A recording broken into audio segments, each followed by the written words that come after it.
Hello friends, and welcome back to the channel. For week 2 of the Winter of Woe, we have this Nebula boss here, who is thankfully much easier than that Absorbing Man. Going to be showing you how to do this fight with Angela, who satisfies the God plus Metal objective, and is also, I think, probably the best overall counter to this fight. My Angela here is rank 4, Sig 200, signature ability doesn't really matter too much, but it is helpful, and I am boosted a bit in this fight as well.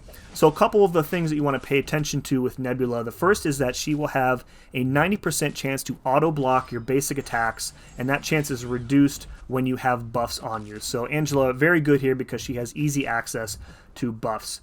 In addition, there are 2 phases that Nebula will kind of swap between. The first is a shock phase. If you hit into her block, including an auto block, you're going to get a shock debuff on you. You can safely do this with Angela if you have her at max Sig, because with enough buffs, the debuff duration will be reduced to 0. And then when she's out of the shock phase, Nebula will switch into the unblockable phase, and unblockable is, it's unblockable, right? The only other node that I want to point out here is called Outside In, and you'll see a little gray timer on me from time to time. So if you stay too far away from Nebula for too long, you will get rooted in place, and that is very dangerous if Nebula is in or switches into the unblockable phase. So to kind of manage this, make sure that you're doing like deep dexes when you're baiting out special attacks, and also in her special 1 animation, you want to try to stay as close to Nebula as possible. Her special is very easy to avoid in that you can just dex back like 3 or 4 times and just outrange it. But in here, you kind of want to time your dexes a bit better so that she's still kind of within range of you as she's performing that special 1 animation. Other thing I want to point out here is that the Thor Relic is incredibly helpful for Angela specifically, because it allows her to get permanent buffs. So you see that first buff there, the black and yellow one with the lightning bolt arrow thing.